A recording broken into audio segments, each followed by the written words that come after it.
Welcome to the Guy Pie Podcast, featuring Anthony, Chris, John, Sean, and Mark.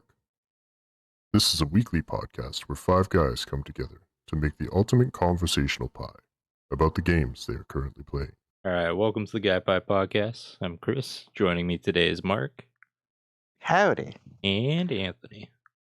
What's up? John and Sean are away doing brother stuff right now, so let's get into it. This has been a pretty big week for game releases. Obviously, the three of us right here, we're not playing everything that came out this week. Like, say, Sean's playing Dragon Ball right now. None of us are.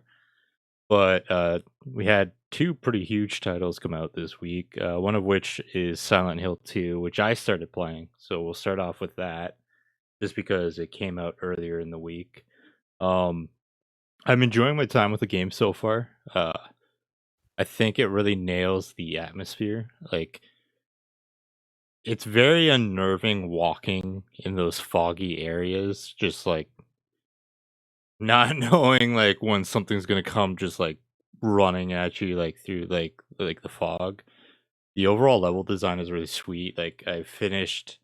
There's a big apartment section where you're first introduced to Pyramid Head. I beat that portion, and now I'm at a hospital. Yeah, honestly, I'm really digging the game. The gunplay is pretty smooth. I'm trying to think. Story wise, the story is really good, but it's very psychological. They don't really tell you things outright. I'm still learning things as they come. I've never played the original myself. It's a game I've always wanted to play. So I was telling John last week, I'm glad that this remake is a thing because it's a game I've always wanted to experience, but there's no way I could go back and play Silent Hill 2 in its original format like now, after like being accustomed to like these better performing games. But yeah, overall, like, the voice acting, the performances, the story's been solid. It's been a fun experience so far. Um, yeah, I'm really looking forward to seeing how the story develops and seeing if like the theories I kind of have come into play. But yeah, it's hard to say. Like, I'm truth be told, I'm only like 5 hours in. Uh, like, as me and Anthony will go over later, the Destiny episode came out this week as well, so it's been like a balancing act. And John even recommended last week. He said, honestly, kind of savor the story for Silent Hill. Like, do like half hour, an hour a night, kind of make it into like an episode like format, which I've kind of been taking that approach. And it's been nice because it kind of lets you sit with things as they happen. Yeah, no, honestly, so far really well done remake. Really enjoying it. Um, yeah, there's not much more I can really say, at least at the current moment in time. I will say this. I already talked about this in the chat earlier with you guys, but yeah, I'm not going for the platinum for this game. Like, 6 different ending trophies. Like, it's a fun game, but like, Oh god. that's excessive. And then there's like a speedrun trophy for under 10 hours, and then there's like all the collectibles, which, like, I don't mind collectible trophies. I don't mind a speedrun trophy, but like when you add in like 6 different endings, so like potentially like 6 playthroughs, like, nah, I can't do that. At least not right now. Yeah. That being said, I'll throw it to you, Mark. What are your thoughts on Silent Hill 2? Like, is it something you do see yourself trying out eventually in the future? Honestly, like, kind of in the same boat as you. I've never played the Silent Hill series, but I've always heard good things. This would be a game I'd be interested to play, but like, I can see it at least like maybe several months down the road going on to the monthly games. So I probably will end up just waiting because I mean the one I'm actually planning on playing through soon is the Dead Space just came out I think it was this month. So I might hit that one up. But like the Silent Hill ones, the games, it does sound interesting. I do also like the thing you said of like take the story in like small doses as for like an episode and let it just kind of simmer in your mind what happened. That is a very interesting way to play that I've not thought of before. I might, if I ever do get around to playing it, I might try it that way. But to also one thing, so like the endings, do you have to play start to finish, or is it like a choice at the end? So I haven't looked too deep into it because I do want to avoid major spoilers. Yeah, no, that's fair. That's fair. But in terms of what trophy guides are saying, I think the one guide I was looking at was saying three full playthroughs and like three partial playthroughs. So it's like Oh, basically jeez. you hit a point and you save here. So then you finish that playthrough and then you go back to the save like somewhat like midway through and then finish that. And yeah, it's a Okay, lot. that's a long process still. Because I was saying, like, if it's just like a choice at the end, then you could do that save scum thing, and that like I think Anthony, you did it for I can't remember the name right now. Starblade. Yeah. Yeah, I haven't finished it yet, but I have I think 2 of the 3. Oh, okay, yeah. Or But sorry, yeah, one like of yeah. Sorry, go ahead. it's an interesting game. I would like to like obviously it's still very popular because like every convention you see, there's always going to be like at least one Pyramid Head or something like that. So obviously its fan base is still very strong. I I mean like I have put my stance forward on remakes many times in this like it's good that it's letting people experience it, but at the same time, like let's just make new games. Just make new games. Like you want a new Silent Hill? Do Silent Hill 3 or whatever number that's after the last one that was made. Yeah, no, it is whatever. But interesting game. If it comes out on a big sale or if it comes out on like the catalog or things, I'll probably end up playing it. But I don't see this as a purchase for myself right now. No, that's totally fair. Yeah, Dead Space Remake was another great, fantastic game of like it. I was talking to my one cousin yesterday at Thanksgiving, and he put it perfectly. Like he watched videos of Silent Hill 2, like the remake, and he's like, "That's how I remember it." Like, like, like when Yes. he was younger, he's like, that's how I remember it looking." But like, clearly, it didn't like look like that. But basically, what I was gonna say is like with Dead Space Remake, when I played Dead Space Remake, I'm like, "This is how I remember it." But when I look back at the actual Dead Space, it's like that is not that's not how it like looked and all that. But Yeah, when Diablo 2 was released on console, it's like I'm playing through, I'm like, yeah, this is pretty similar. Then it had that thing where you could switch to the old version and the new one. I remember switching to it and going, oh, Holy shit. oh dear God. What is It's this? pretty bad. It was not the same at all. All right. I already know the answer to this one. Anthony, I know you're not ever gonna play this game, but what are your thoughts on Silent Hill 2 remake? Yeah, it's a big fat nope for that one. I haven't even watched. I know they did a movie on Silent Hill at some point. I haven't even seen that. I don't care what medium it's in. Horror is just not for me. But it's cool to see. Like I know early on, people were expecting it not to do well, just from some of the stuff that we had seen through marketing and stuff. And then it came out, and it was like, wasn't it like an 88 or 89 or something like that?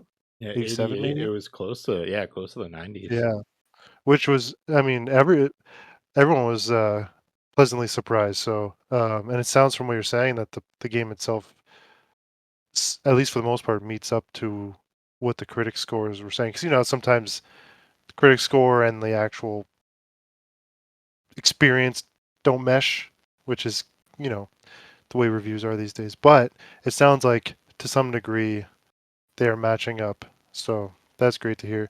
As far as what Mark was saying about the remakes, I'm like in between. It's more so like I'm cool with remakes if it's something I want remade. And as far as like this or like, Dead Space or all the like we've been getting quite a bit. To be fair, like to what Mark's saying, we have been getting quite a few of them in the last like year or two.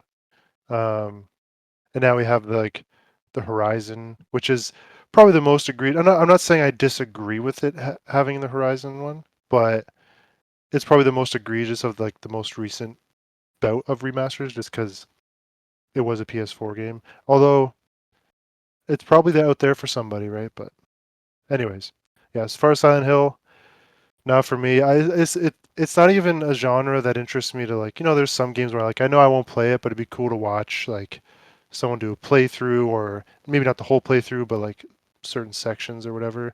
I don't even have that interest, man. It's just not for me. Not to take away from the game. This is a me problem. No, I that's know fair. that. That's fair.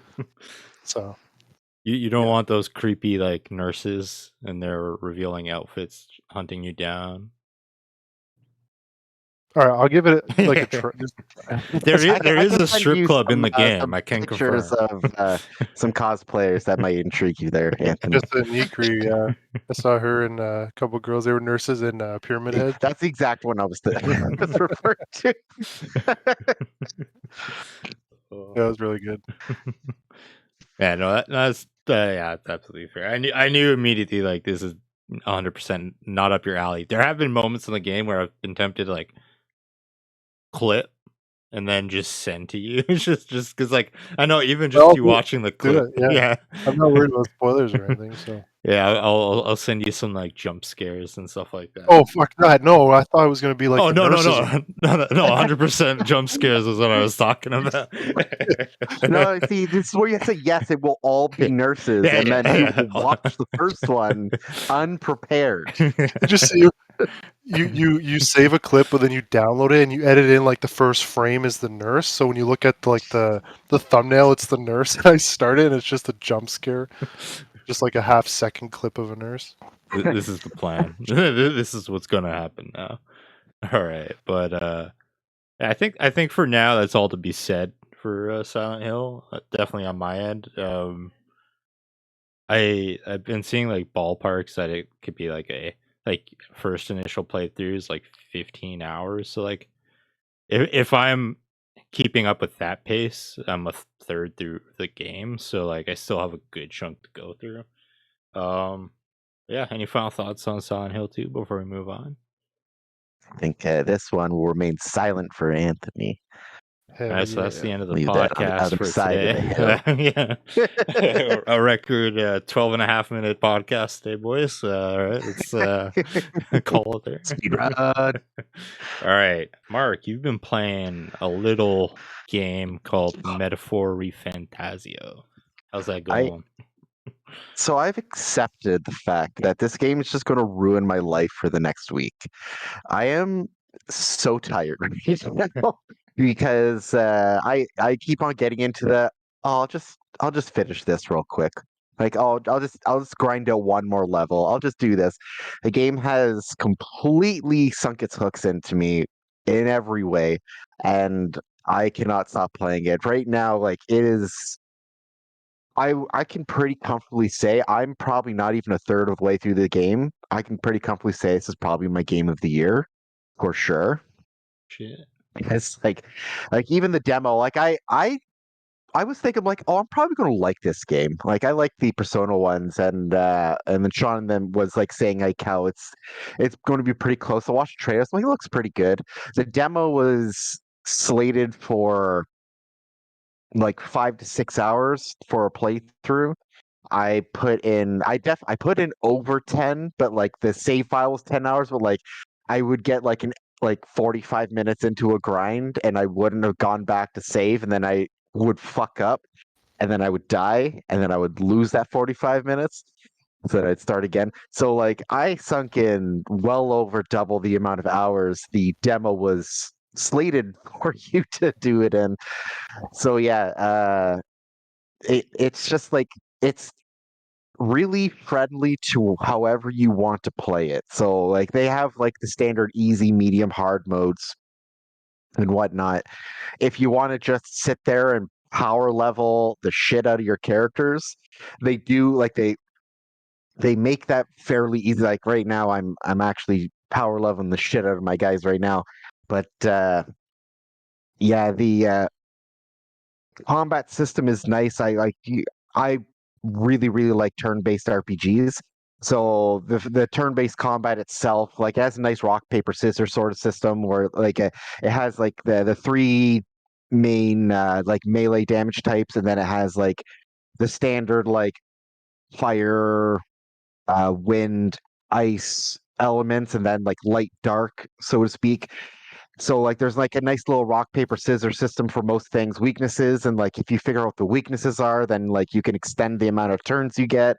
And like all the different classes, like some of them have synchronization abilities. So like if a person has this class equipped and this class equipped, then they can do like a team attack where it takes two of your turn tokens, but it's like a much stronger version. So like the strategy you can use in this game is really nice. Like the classes are all pretty cool so far. They all like I haven't even found all of them yet, and like I got I think 17 different classes, and like I haven't even found some of the people's trees yet to start giving me the other ones, and like all of them have been pretty fun to play. Uh, yeah, like the it's hard to begin with like the story wise because like I don't really want to spoil anything, but like the story has been very intriguing so far. The characters are all nice. Unfortunately, there's not as much fan service as Anthony would probably appreciate in these games, but I do feel like the game itself makes up for that fact. Yeah, like it's if you like a turn-based RPG and like some just like it slight hack and slashy elements, because like once you have like an overworld combat sort of thing and then the turn-based stuff, it is definitely a very good game, very good story. I would highly recommend it to anybody. If you're even thinking about getting it, do it. It is amazing. And I know I was jumping all over the place, but as I said, like this game's kept me up several days in a row, and I'm very tired and my thoughts are jumbled. So I apologize for the rambling. No, you're good. You're good. To be fair, like my thoughts were pretty jumbled with like Silent Hill. It was just like things flowing to your mind, and you're like, "Oh, there's that, there's that, there's that." It's like there is like that is before I throw it to you, Anthony, because I think this is a game that will speak more to you than me. So I'll get your thoughts about it. Just like the thing about games is there's so much packed into a video game experience that to remember fucking everything, like when you go to talk about it, is so difficult. Like, Yeah. but all right. Get all these different trigger words. Like, oh, that reminds me. All right, Anthony. So what are your thoughts on Metaphor? Have you tried the demo yet? No, it's on my to-do list. Potentially even tonight, because as I said, I'm on midnights right now, so I'll be up for probably another 7 to 8, or yeah, between 8 and 10 hours. I don't want to do math right now, but so I might try it tonight. We'll see. But I did watch a lot of like the preview footage, like at the different showcases it showed up at over the last year or so, and it did have my interest. But I was waiting for reviews, and obviously the reviews are stellar. A lot of the stuff you're saying, Mark, does intrigue me. I just need to figure out like in depth what this like day system is like that you've briefly described, Mark, Oh because yeah, I can go into that. Once you're done your piece, I can go into that part more for okay. sure. Because a big aspect of why I could never latch on to the Persona games is because unless I played with a guide, I just felt like I was missing a lot of things because you can only do so much in a day. And I just didn't really like the feeling, and I didn't want to have to sit there with a guide for every day of the week kind of thing. Um, and I know it's like, oh, well, just play through it and don't worry about missing stuff. I wish I could do that. I can't. Like here's a quick tangent story. Uh, Actually, I don't think I ever told him this. So, anyway, so years ago, me and Mike, our friend Mike, we were couch co-oping or like trading back and forth the controller, playing through Final Fantasy VII, the original, and we got to like disc 3, okay, and I had learned that we had missed some pivotal things. I think one of them was like Tifa's Ultimate, where you had to play the piano, a certain song, and there was a couple other big things that we totally missed. Can't go back, can't get them. So what I did was I deleted the save. And then when Mike came over next, I'm like, oh, I guess we just got to restart because maybe my nephew deleted it. I don't know. And he was so mad. And I was like, oh, yeah, damn nephew. um,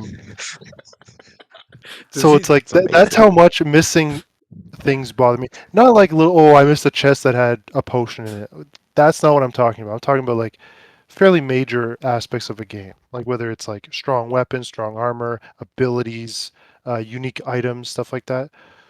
So that's why I need to verify what kind of system it is. But the combat system you described, Mark, I didn't fully grasp through your description, but the certain aspects, like individually, I understood. So I'm really interested to see like when you take them all and put them together in like a coherent battle, like how they all work together and stuff.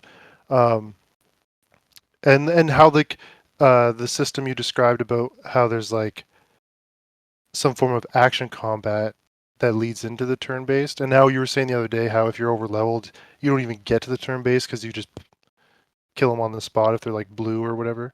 Um, and I'm curious, is the whole so far is like the majority of the game like voice acted? So a lot of it, like a lot of the main stuff is voice acted. So like when you're doing like a lot of the main quest line stuff, like they will have voice actions and you can actually set it so like it will autoplay after their line's done. So like it'll just keep on going. Another thing too, so the cutscenes for this game, they actually just made it in an anime style. So like it's Ooh, like you're watching an anime. that's cool. So it's very nice. Very nice with that. So to touch on the day system that you're talking about. So like I'm kind of with you on that. And like I feel like I'm missing stuff and like, like oh my God, I need to make sure I don't like lose time here. But so for the dungeons, you can do the like even if it's like the a really hard dungeon, you can do it in one day without stopping if you want to just put your nose down to the grindstone and just hammer through. Because each of the different archetypes, when your main character has it equipped, has an additional ability. So, and it like it's usually tied into overworld combat. So, like one of the main things that makes the combat kind of like harder the longer you're in the dungeon is your mana, because like getting the mana potions and stuff like that, they're really expensive, especially in early game. And also, there's no like, oh, I'm going to rest at this campfire in this dungeon, get all my stuff back. So, like, basically, if you're going to go and rest and get your stuff back, you have to leave the dungeon, do a day's rest, and then go back into the dungeon. However, one of the classes, the mage class, which is one of the first ones you get, when you stun or kill an enemy in overworld combat, it gives your entire party one mana back per time you stun and per time you kill. So basically, if you're going through a dungeon, especially if you have a big group of people that are now like when you do the scan that are now blue, when you run over them, you hit it, that kills them all. You get like if there's 5 of them, everybody gets 5 mana back. So then like if you just get like a nice tight loop like that, you get your mana all the way back. It's basically like you just started the dungeon absolutely fresh, but now you have more gear and more levels and stuff like that. For outside of like the dungeon sort of thing, for like the relationships and stuff like that, Hmm. nothing is really a secret for like, oh, you have to do this specific thing that you won't know unless you go here.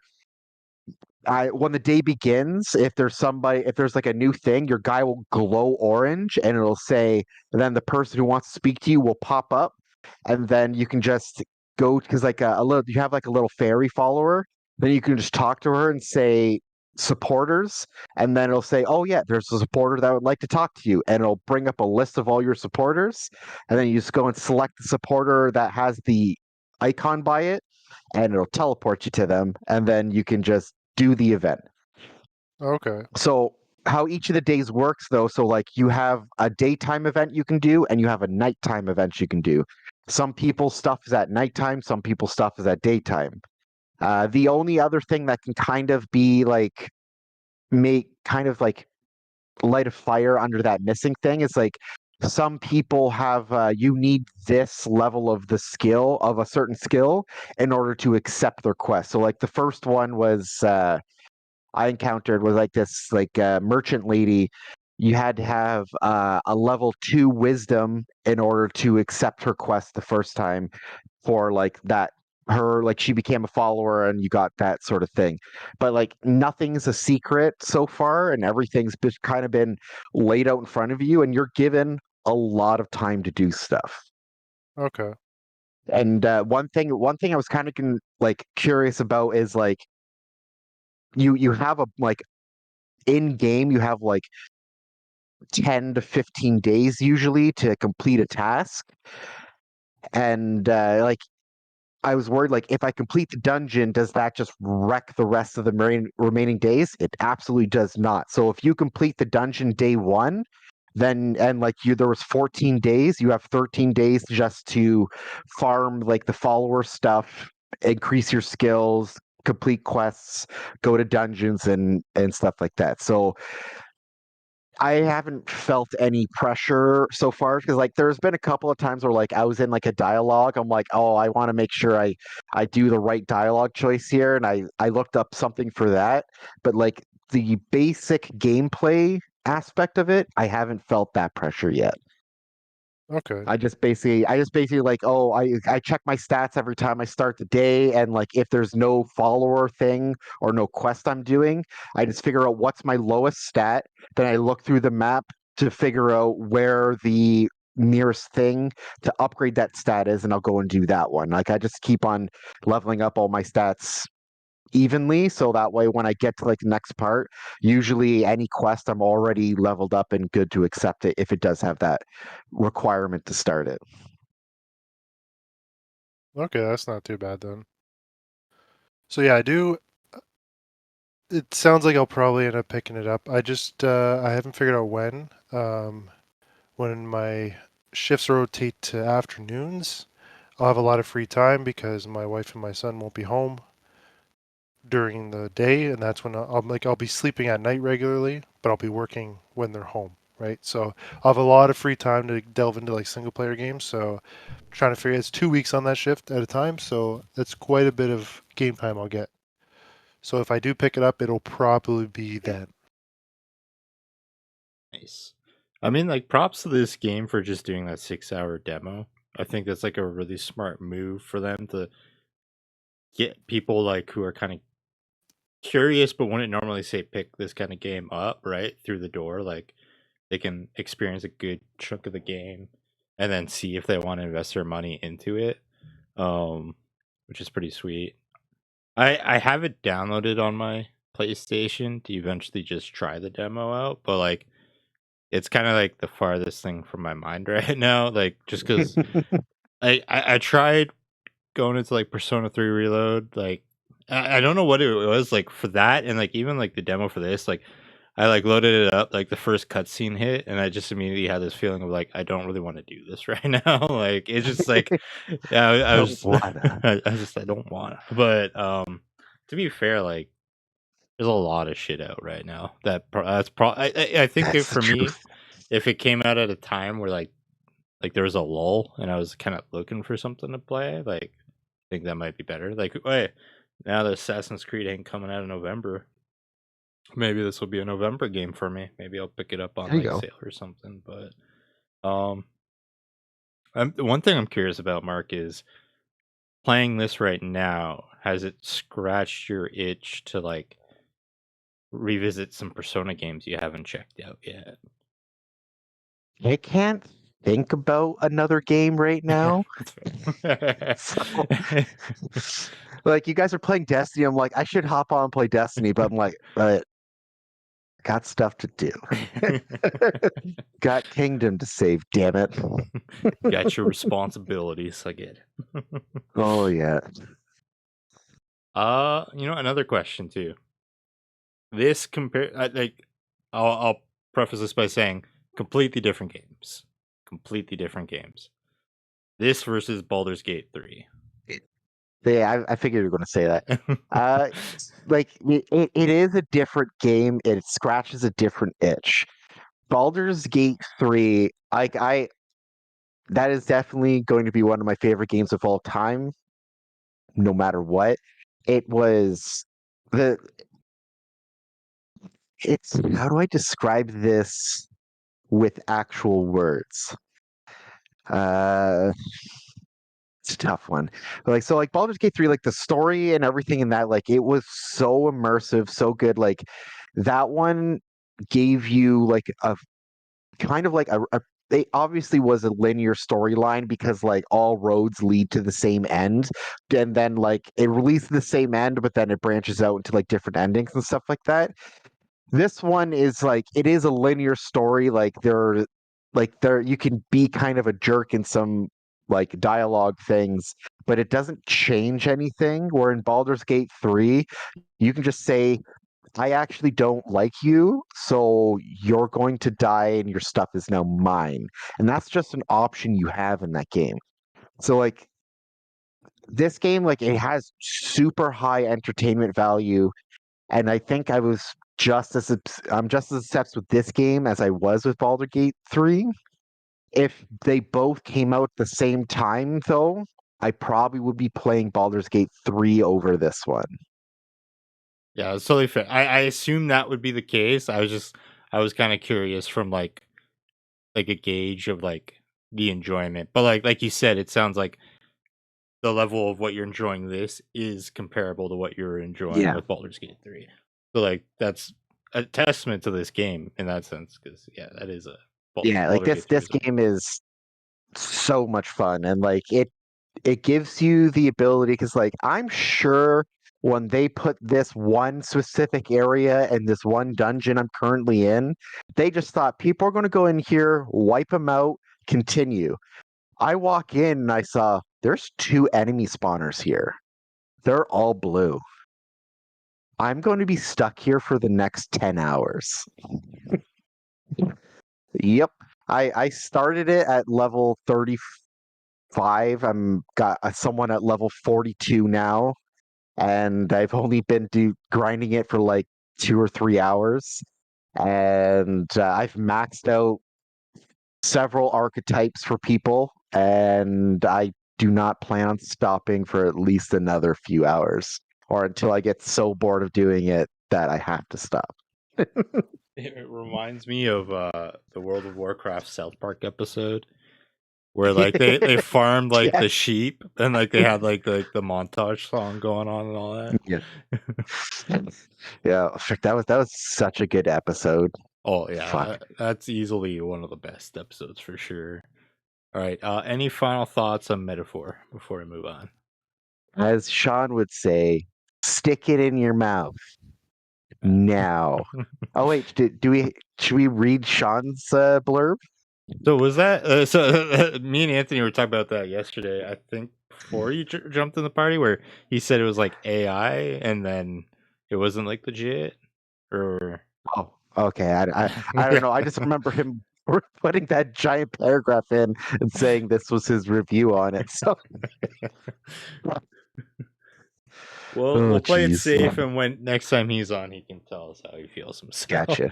Yeah, I'm sure he'll still be playing it. And if he isn't, he can always just Oh, put it as one of his games just to like talk say about that. it. Yeah. All right. I genuinely don't know if I'll be able to finish this game for next time we do this, so I might still be playing it too. Well, that is where I'm curious about. I've heard people say like typical runs are like 80 hours, and with how much grinding you're putting in. I don't know if like where it'll balance out of like, because like if you're finishing fights quicker, that cuts down on time, but then you're also grinding, which is adding Yeah, time. So it's like I they, wonder if it still hits that mark. which is fair. Well, it's like it's funny. So, just to kind of reel us back into the talk on this. So, because I over leveled so much in the demo, when I went into the first dungeon, like the first main dungeon of the game, I didn't have a turn-based fight for probably about 95% of the dungeon. Because there was nothing that was near my level. And I was just leveling everything. I just walking by, just, oh, you're dead, you're dead, you're dead.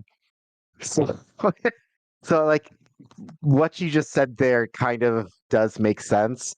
I can guarantee you I'm not going to have any trouble in probably the next 4 dungeons with how much I'm leveling up right now.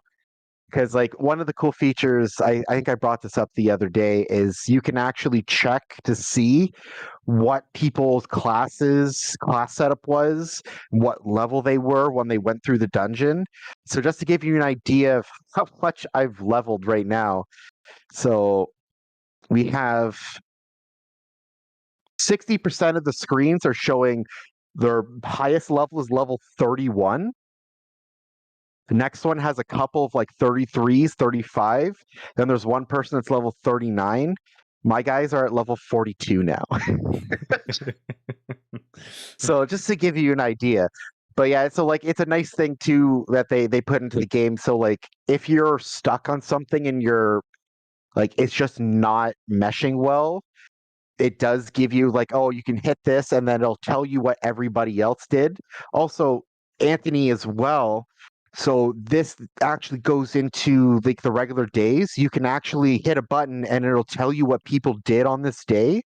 If you kind of like are stuck on what to do, it'll tell you like, oh, like people did like social dungeon runner something else, and it'll tell you the percentage of the population that did this path this day and what they did on that path. Okay, that's pretty useful then. Kind of gives you an So idea of what it's to do if yeah, you're it's the lost. game's very user friendly and it's just so much fun. I'm enjoying it so much. All right. Speaking of dungeons, Anthony, Destiny 2 Revenant came out this week. We didn't play the dungeon, but we played a good chunk of the episode. I'll let you start us off. How you feeling with it? Yeah, so Tuesday rolled around. Chris was reminding me that it was the new episode Act 1 started, so I'm like, oh, whatever. Like, I got nothing going on really. I haven't been gaming really much the past like month or so. So I decided to hop in with Chris, and we did the intro to the act, and well, actually, I think we finished the whole quest line because they've made it available each act's whole story right away, so you can just power through it, get out of the way.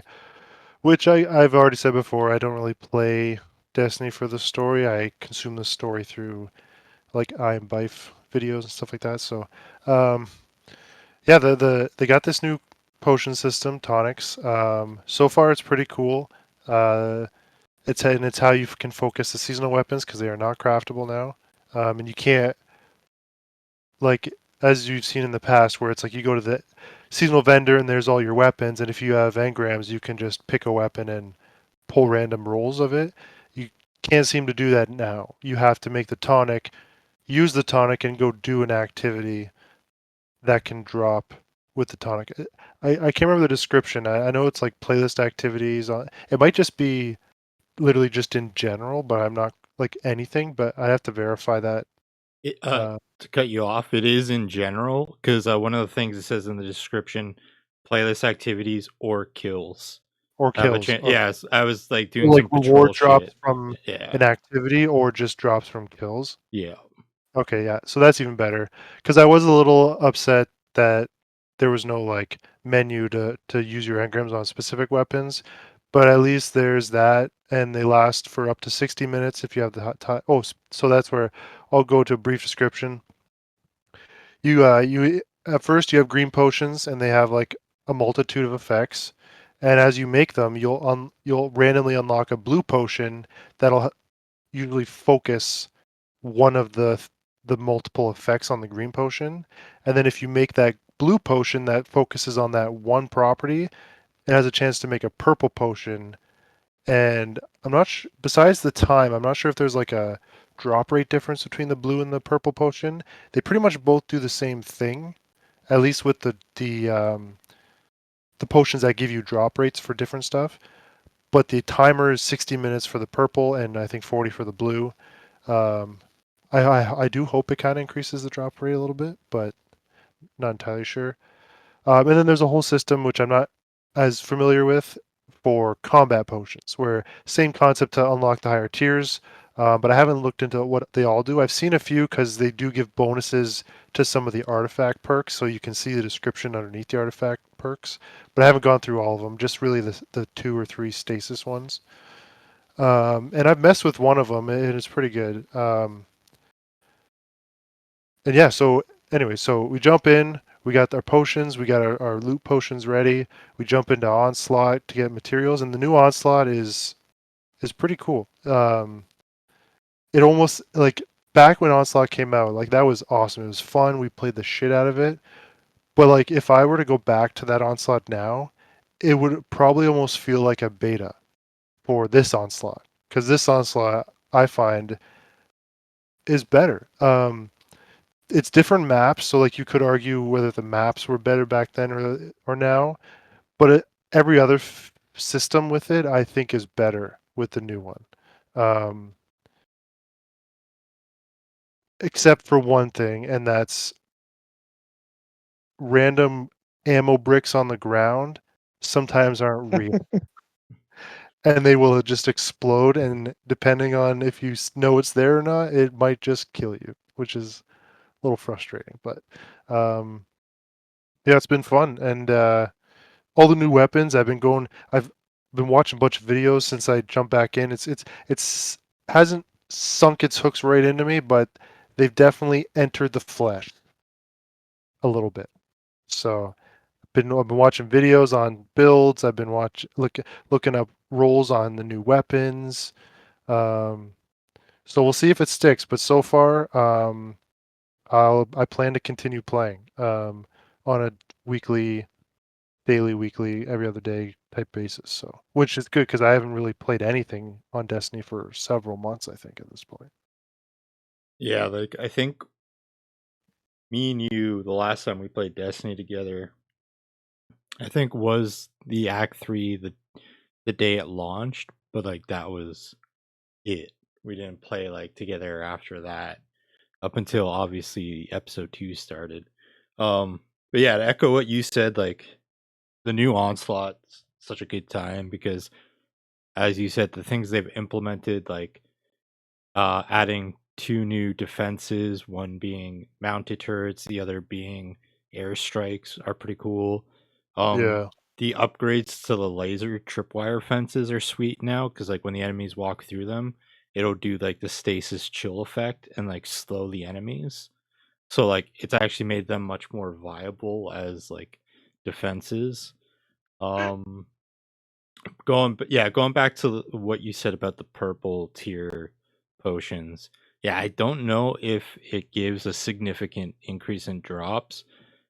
I do know at least the very benefit is it's a much more focused drop, like with like obviously like if you do the kinetic one or if you do like the specific weapon one. Yeah, so far the season's dope or the episode's dope. I'm looking forward to eventually trying the dungeon. I don't know if you guys have seen, but for this dungeon, the class item for each character is actually locked behind a quest. It's not RNG. They're really cool looking class items. I'll leave it at that. really.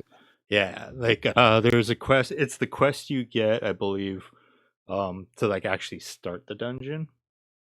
Obviously, the icebreaker sniper rifle. That's gonna be the big thing I want to unlock from that dungeon. But the weapon pool's pretty sweet. It's a, I think, auto rifle, grenade launcher, uh, heavy grenade launcher, and there was something else, but Fusion. Fusion. Okay, yeah. But no, I'm excited. I've been hearing a lot of people saying like, which has excited me about this dungeon is that this is the first dungeon that executes on the idea of what people have wanted dungeons to be, which is a 3-person raid. Like I've been hearing like a lot of positive feedback in that sense, so that excites me. Yeah, and to the extent of I'm glad they made the change for having all the Act 1 story stuff at the front of Act 1 where you can do it all in one go, and they trimmed out the fad of like repeated activities. Like I know a lot of people complain it's just like, oh, you're done the story in like 2 hours, but like you're just like it like the story itself is pretty much identical to what we would have experienced like in prior episodes. It's just we didn't have to do the tedious shit along the way. Um, yeah, I think it it's fun. It's fun being back into Destiny again. It's this episode's doing a good job of the excitement. The new Eververse ornaments are sweet. They're like Plague Doctor outfits that are pretty dope. Let's go. Yeah, I was thinking I might pick up the seasonal like silver bundle. I didn't look at what emote it comes with. I assume it does because they usually do. But I'll probably use the silver to get that outfit. 'Cause I saw you wearing it yesterday or the other day, and I'm like, that looks fucking dope. Especially with like the super black shader on it. Yeah, it looks dope as Yeah, fuck. yeah. Yeah, I'm excited. I can't wait for the Festival of the Lost event to return. We'll get our wizard outfits. We'll get potential Oh, Doki Doki Literature Club outfits if that leak ends up being legit. I Who hope. knows? And then I'm assuming we'll get an Oh exotic man. quest too at some point. Oh yeah, I think it'll probably be hopefully not Act 3 That like the would last one, but like oh, and that Street Fighter collab too, which means that like I don't know if you saw the finishers, but Hayukin was one of the finishers for like the Street Cool. Fighters. Like I kind of want to get that, just like Hayukin, and just like every time like I fucking kill somebody. But yeah, Mark, you are obviously busy with the metaphor. But what are your thoughts on like what you've heard so far for the Honestly, I'm episode? pretty excited to dip my feet into it. Maybe I'll take a break from Metaphor soon to give it a proper try. Uh, but yeah, like I'm excited. Like hearing you guys talk about it, like how it's a really positive thing for a lot of the changes they did this season, and I am really curious, like interested to try out the dungeon soon too. So maybe next weekend we can hit up the dungeon. Hells yeah. But yeah, I mean, yeah, it's a new season. I haven't checked out anything yet. I need to go on because if there's a new cool class item that I can make outfit with, I'm going to be 100% all over that because I got my samurai gear set up. I got my cowboy gear set up. So curious to see what this new class item is that you're hiding from us. At least too, like this isn't a repeat of like I saw. I will say like not to like overhype the class items because I think it's very subjective if you like the designs or not. Um, I really like the approach they went with these. I really like the aesthetic. I'll leave it at that till if you want to look them up and see how they look themselves, or if you want to wait till we unlock them through the dungeon. That being said, I do like it's not like when the cowboy hats came out and we had to depend on RNG. And I Oh, like that God, that was they've so bad. I'm assuming from them doing this, I'm assuming that removes them out of the loot pool. I'm kind of hoping, which would be nice for farming the dungeon because like let's be honest, like the class items like once you have the one, you don't need any Yeah, more. it's unnecessary to find a single other one ever again. Yeah, they're extremely static in stats. Like like Yeah. yeah. So Well, that and there's other dungeons that you have access to artifice class items, so it wouldn't really be a huge loss exactly. for So like the master dungeon or what do they call it for dungeon? Is it master? yeah, I think it's master. Yeah. Okay. Yeah. Yeah. No, I'm excited for when the three of us enter that dungeon. Fuck shit up. I am Hell real yeah. quick. Last point I will say, I am a bit saddened about that they stuck with the system where they have their seasonal weapon list and they lock some of them to Act 2 and Act 3 because the season seems to be scout rifles will be pretty relevant, at least when we get into champion based activities. And I've kind of delved right into it. Like, just I've been using several different scouts, and this one of the seasonal weapons looks to be a stasis scout, which this season is also, or episode is also stasis heavy. And what I've read is that I don't know how they, I don't know if it's through the API or like whatever people do to get information, but the things I've read imply that the scout rifle we might not get till Act 3, which I'm like, come on, like we're gonna have 1/3 of the stasis meta episode with this stasis scout rifle. Like that's such a bad decision. I wish they would just make them all available at once, but that's just me. I do agree with you on that. And weirdly enough, you just made me think of one other thing I think to say before we move on. We can fucking access the vault anywhere. Like Oh that yeah, is you guys are. such a That huge I was. fucking thing. So my favorite parts, I was in the chat with you guys yesterday. Chris told me this information. I was like, oh man, that's fucking dope. And then you guys are going down to activity and you're doing something. You're like, ah man, I need to grab something from my vault. Blah blah. Wait, I can grab it from the vault. Not even like a couple of minutes later, Anthony's like, oh, I need to do blah blah blah. We need to go back to whatever. It's like you could just grab it from your vault right now. Like 3 times, you guys forgot about it immediately after you told me. Yeah, that's such a great ad, man. It's so jarring how good it is that it almost doesn't feel real half the time like that. You just like You're immediately dreaming, forget. Chris. Wake up. This is all a dream. This can't be real. Is this real life? But yeah. All right. Any final thoughts on Destiny 2 before we move on? All Good. right. Good. So I uh the week prior, the Friday, we had a slow day at work, and my work's basically like on the slow days, if there's nothing to do, like they don't make busy work or like just bring something to kind of like kill the time. So the for whatever reason, the Thursday the night before, I saw an ad. I think it was on Twitter for Marvel Snap. They're like, new season's out. It's a Venom themed season. They've introduced Agent Venom into the game. I was like, I did have fun with Marvel Snap when it came out. I'm gonna download that to fuck with it. It's like that Friday I ended up playing a little bit, but like more so this week. Like when I've been chilling in bed, like to go to bed, I'll like just do a couple matches and all that just to like work on that. Um, I forgot how addicting that game is. To its credit, I'm not a mobile game person, as I've said in the past, but that's like one of the few exceptions.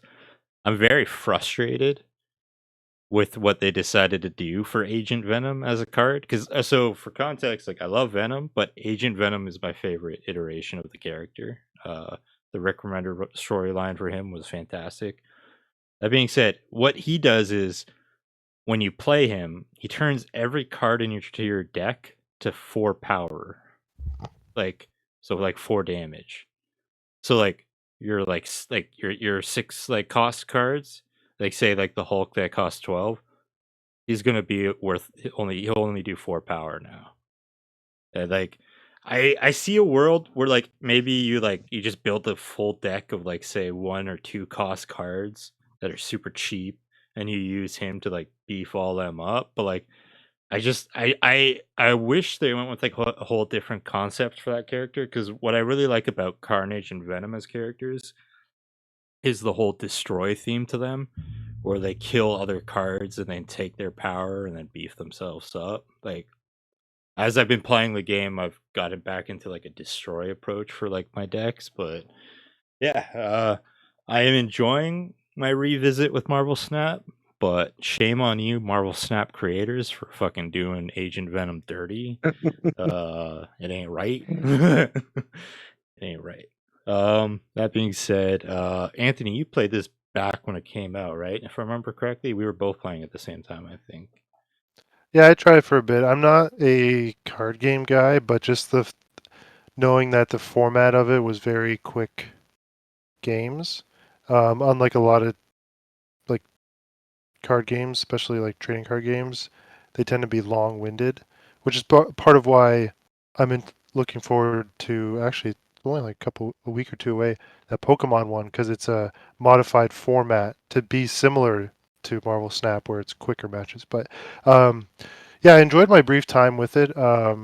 As you know, like I do like several Marvel properties and characters and whatnot, but I'm not like how Mark and I are anime fans. You are Marvel and DC probably as well.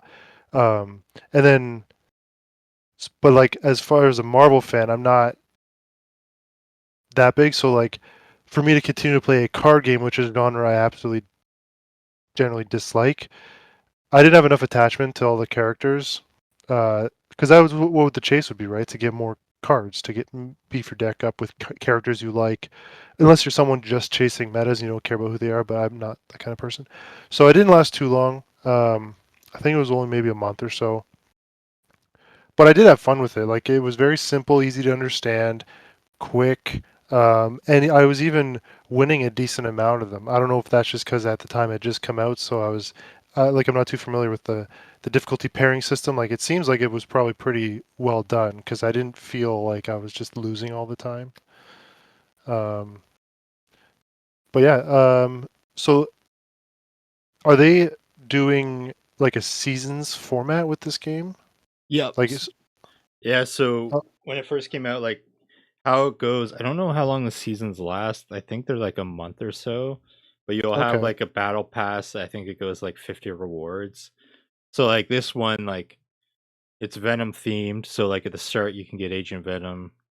You can get some variant cards for Venom and Carnage. You can get like the back of the cards that are like Venom and Carnage. It's basically everything they could do to get me to play this game again.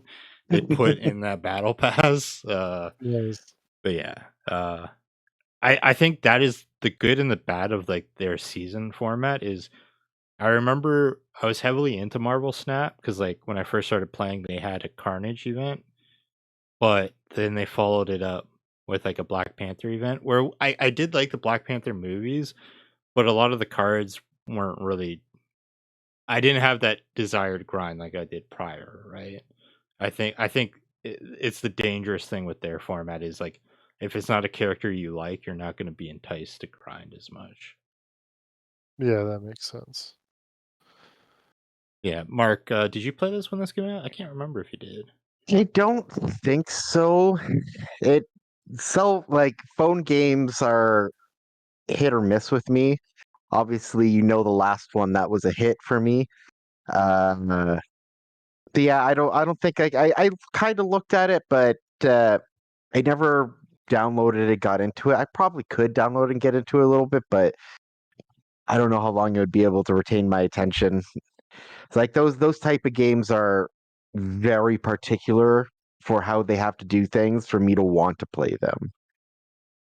That's totally fair. Plus, you got Metaphor right now, right? So I don't see Yeah. that. The only time I see this really catching your attention is at work. The Yeah. most Well, the thing responsible is, place to play. there's so many good manga out there to read. I just feel like it's hard to say no to that over. Yeah, Uh, that's true. That's you know true. what I mean? All right. Any final thoughts on Snap before we move on? No. Yeah. All right. Yeah. So, I mentioned this like earlier in our group chat, but obviously, so like when it was me and John last week, the topic I had news wise was Destiny 2. And I'm like, I'm not gonna have that be the topic because like John is not really into Destiny 2, so like it's a very one-sided. It'd be a one-sided conversation where I would talk a lot about it, and he'd be like, "Oh, that's cool." So I changed it up, and I was just like, "Let's just shoot the shit. We'll just talk about random stuff and like." Just like basically the approach is this week, what have you been kind of thinking about? Like You guys, as you mentioned earlier, you're both into anime. What's been on your mind with like the anime? We'll take the similar approach. Like Mark, I'll let you start us off. Like, what are the things that have been on your mind outside of things that have already been? We know metaphor is on your mind. Outside of Yeah. metaphor, what's been on your mind? I mean, like anime wise specifically, this anime season has been kind of light. But I mean, it is kind of nice that it is because like the last few have been like having like six good ones that I was trying to keep up with. And there are many that I kind of fell off with, or like it kind of got trimmed down to like three main ones. And I ended up just like watching those ones every week. So it is kind of nice that it's light this time because now I feel like I have extra time to catch up on all of them because like my God, I have so many animes that I have only gotten like halfway through the first season, then I got distracted by something else. So that's like kind of like the main thing for anime for me, I think.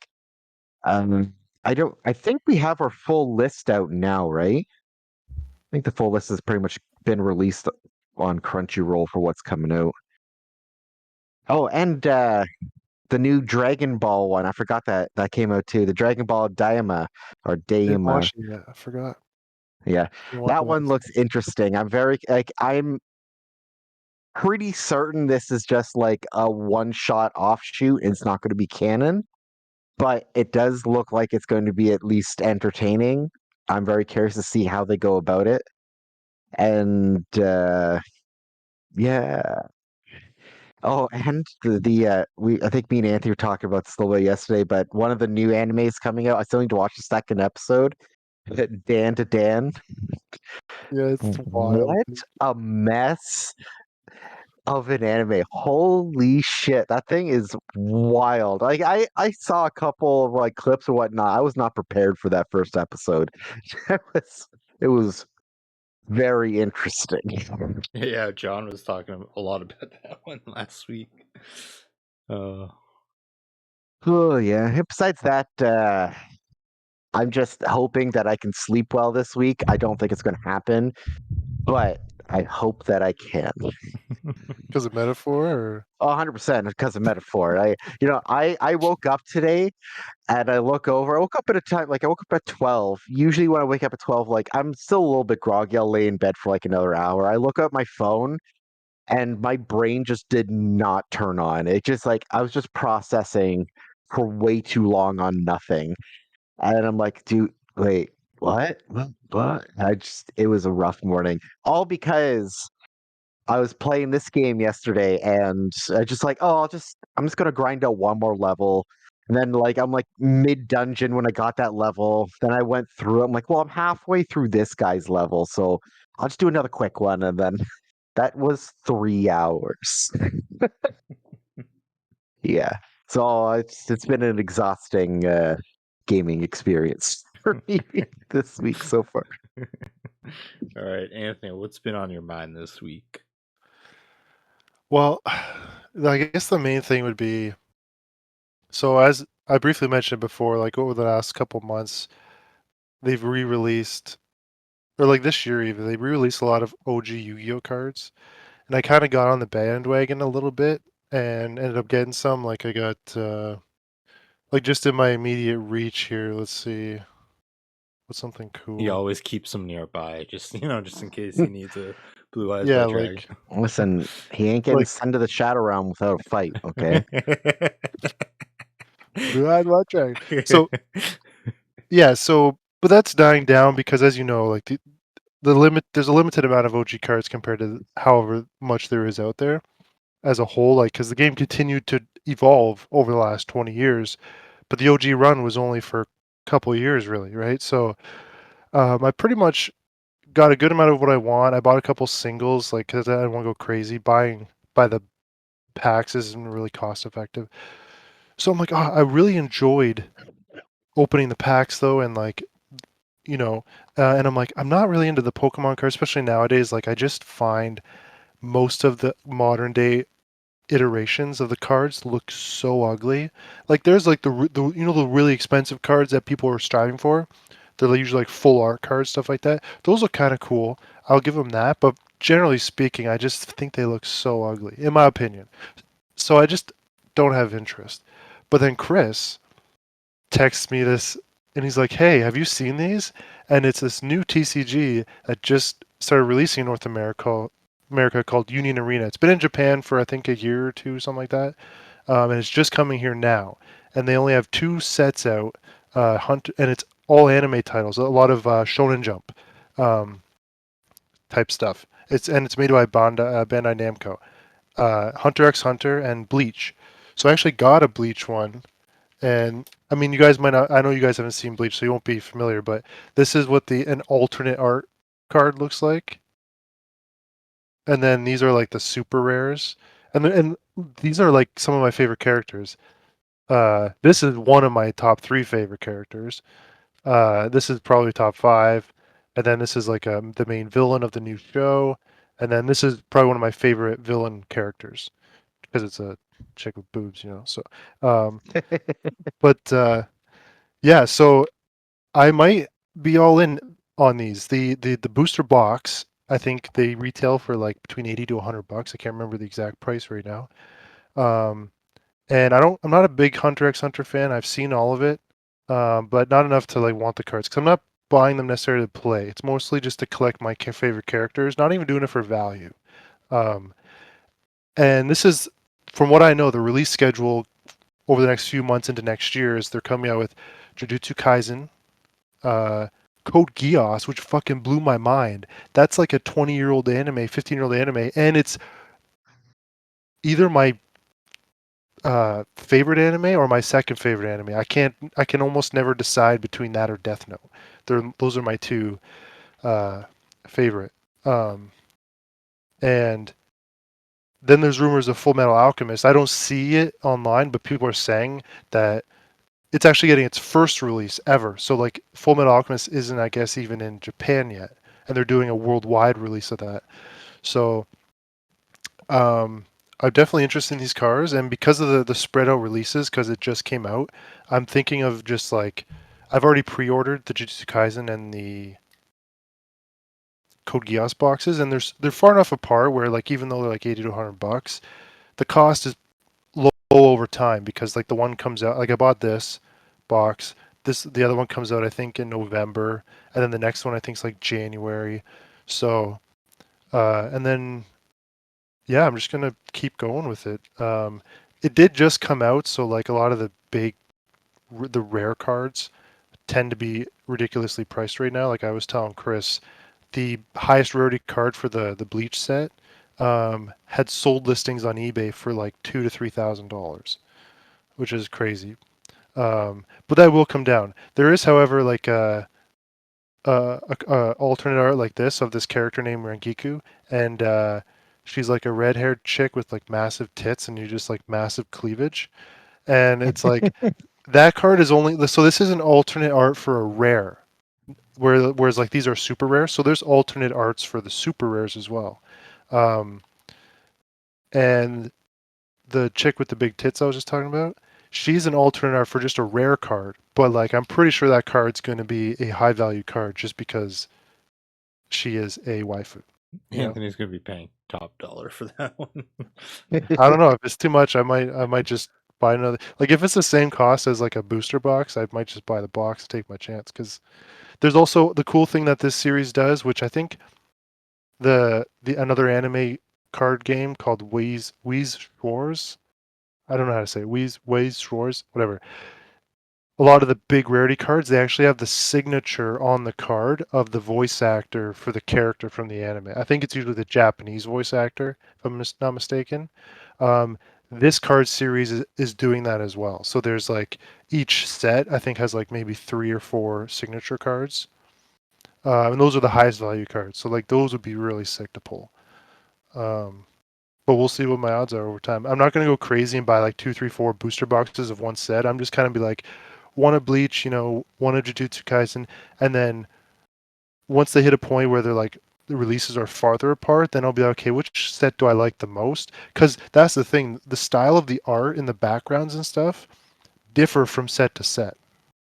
So it's like it doesn't all fit the same aesthetic, which is I thought I was really cool, and I was actually happy that the Bleach ones I think look sick, whereas the Hunter x Hunter ones I thought looked not that great. So, and that's the one that I said I didn't have interest in buying. So, this is what my mind has been absorbed with. Like I'm usually on Reddit at work, just browsing like the Reddit for Union Arena, seeing what people are pulling and shit, and it's my current obsession for sure.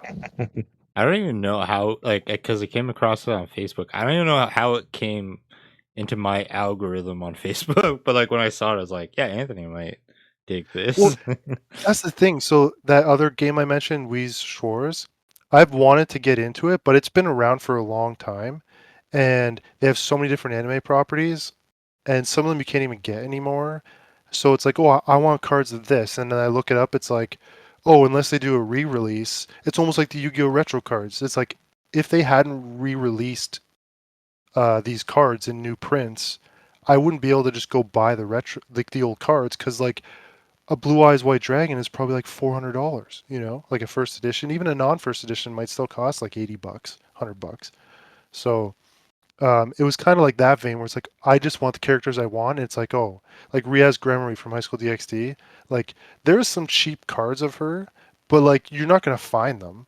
Like all the cards you find are the ones that are worth money that are for sale on different like retailers and stuff. Like the highest one I saw was like $950, and then the cheapest one that was available was I think like 150. So I'm just happy that this one is hitting like major anime titles too, and not even just from current era, like past like Code Geass, even Full Metal Alchemist is fairly old now. So I'm excited to see what I've been meaning to look up the Japanese cards because they've been going for a couple of years, so they have a ton of sets out already. Because I want to see what sets they have there. Because we can probably assume those will come here eventually. But anyways, I'm done ranting. I'm obsessed with this card game now. Just collecting, not playing. Yeah, when you started talking about Bleach, it reminded me I never sent you the action figures I was telling you about yesterday. I just Oh sent yeah. them in the group chat for you to check out. Uh, for me, this may surprise you both, but anime has not been on my mind. What? What about uh, Tomb Raider? you know what's been on my mind today is we finally got the new Nintendo hardware reveal. I don't know if you guys saw that. No, I I did didn't. not. Yeah, the alarm clock.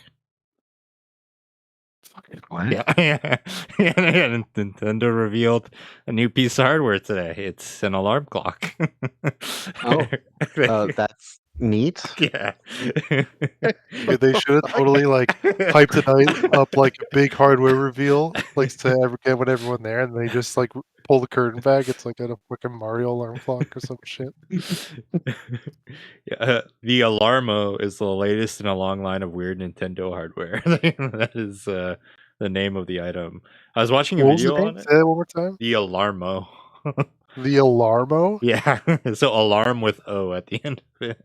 The Apparently, like it detects your Oh, movement. So, like when it's going off in the morning, like when you move around, it changes the sound that it makes. I what? don't. okay. Yeah, So, it's so this alarm clock watches me while I sleep. yeah, yeah. Gotcha. Gotcha. Okay. Okay. Yeah, that Skynet. I heard about that today, and I was just like, that can't be a thing, but it was in fact a thing. And then outside of that, obviously, we are getting close to Venom: The Last Dance, so I'm looking forward to that. So it looks like so the Null is set to make his appearance in this film, who is the king of the symbiotes. Early on, there was rumors that it was going to be Norman Reedus playing him. It looks like those were false, but now it looks like the current rumors are that Andy Serkis is going to play him. So you'll know him as the actor who played Gollum in Lord of the Rings, and he was actually Ooh, the director interesting. of the second Venom movie too. Which is He kind was of cool. in Black Panther, right? Yeah, he played Claw, Ulysses Claw. Yeah, no, like if I'm not gonna like hold my breath on that one because like the Norman Reedus thing didn't end up being real, and I was kind of bummed with that. But if he is the choice for it, I will be excited to see what he does with the character. But outside of I don't know. that, yeah. I don't know why, but I just randomly thought of Inspector Gadget, where the guy's like, "Oh, it's you, Gadget." That was good. That was good. Well, I mean, Actually that hurt. was Claw. The claw is what got you there, I guess. Claw. Claw. That was Toy Story. I thought you were going somewhere completely different with that, where you're gonna be like, you just pictured Matthew Broderick playing like a Venom character, the guy who played Inspector Gadget. I'm like, I don't Oh even know my what you're god, talking about. dude! Inspector Gadget was such a dope movie. I even liked as a Oh kid yeah. the sequel, the direct to video sequel they made. Yeah, Yeah. yeah, I remember seeing that too. Do you remember McDonald's had like an Inspector Gadget toy where it was parts of him, and you had Yeah. to collect all the parts to put them together? I wanted that so bad. Never got it.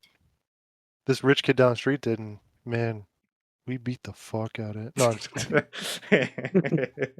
He turned out to be Inspector Gadget because they had to repair him after he got beat so bad. They used the McDonald's.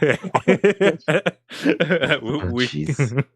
we can build him. We have the technology. All right. Yeah, I think that's what we're gonna kind of do going forward. Is we just shoot the shit about stuff. A little different variety in there. So the final topic. Now I know this is a topic that necessarily doesn't hit with you, Anthony, but I figured by adding the joke character element to it, it might be something you could laugh out of. Because I feel like I don't want to like spoil your answer, but my immediate answer is like I see Anthony being like Shrek as his pick for this. But so who would you add to Dead by Daylight as a killer? Shut my mouth. I'll let you go first, Anthony. Um, as the villain, right? You're saying? Yeah, Yeah. as a killer. Yeah. Okay, so I will say, so I have, as soon as we started this topic, I knew who I was going to pick. But I will say, I didn't line up an answer. Like, as soon as you said it, it reminded me that that was the thing. It just clicked in my head. So I don't know what relevance that'll have, but just keep that in mind. Um, and the idea I came up with was Scooby Doo, like the dog. Like you just, I can't mimic his like laugh, but you just hear in the distance like ree, like yeah. Not to I don't know go. what is a You Oh, got what. a Scooby snack? go ahead. What are you gonna say? I like since I just came with it now. I haven't put much thought into like what his abilities would be because I'm not too familiar. I know each villain usually has like a unique ability or two or something, right? Mhm. So I don't know what could match up with something like that, The like Scooby Scooby Doo. snacks lead you to like an injured survivor or something like Oh yeah. that.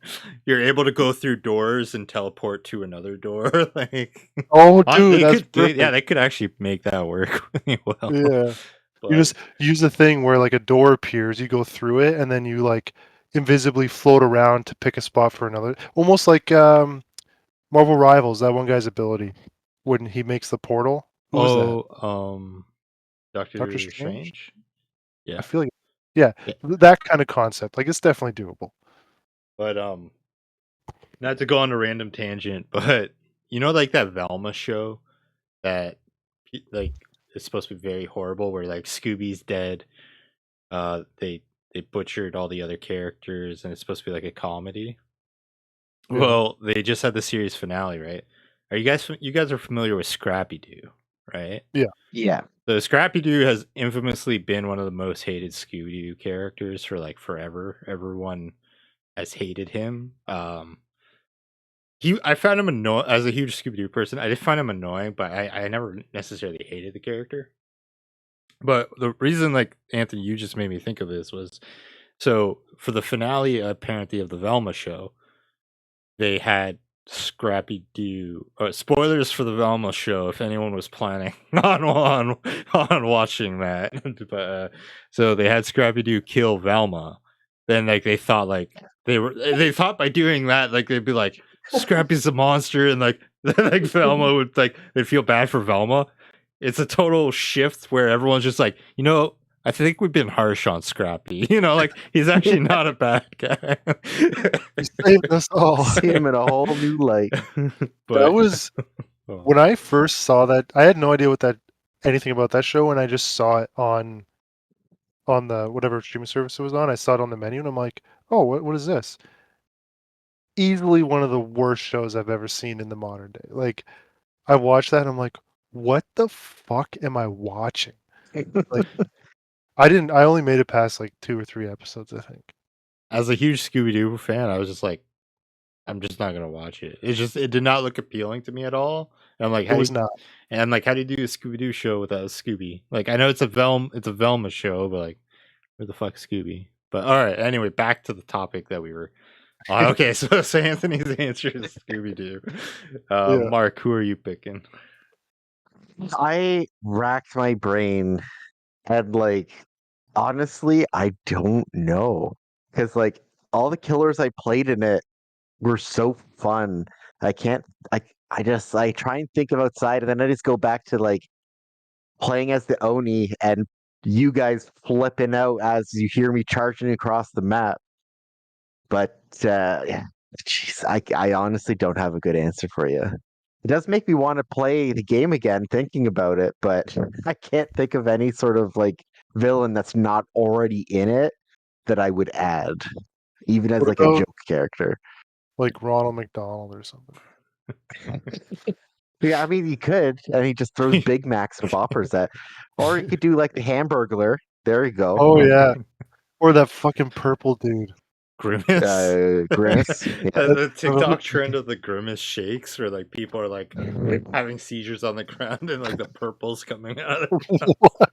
Did you not? Did you What? never see that? No, That was so. I think he wasn't on TikTok. Oh yeah, that's fair. That's fair. like legit seizures. They were Well, pretending. so like It, they're. I'll let Mark explain.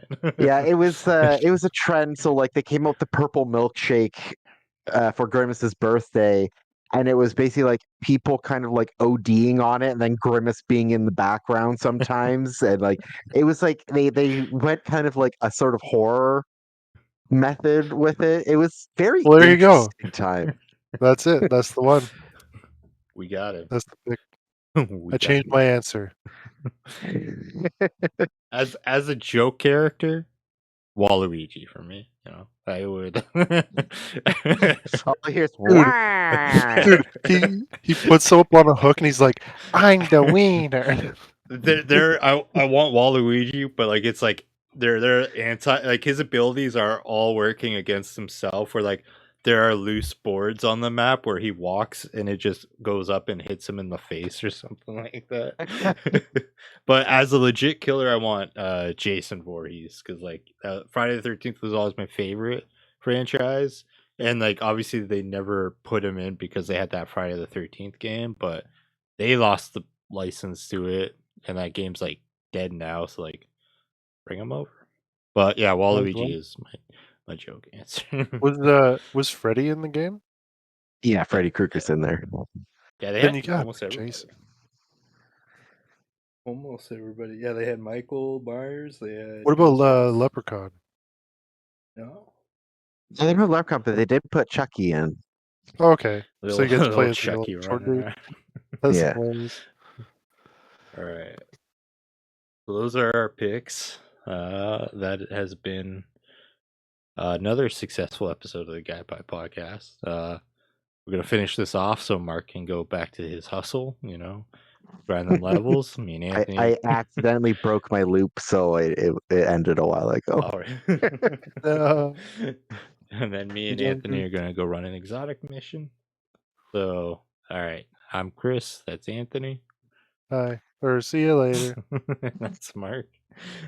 Bye bye. And that's a wipe.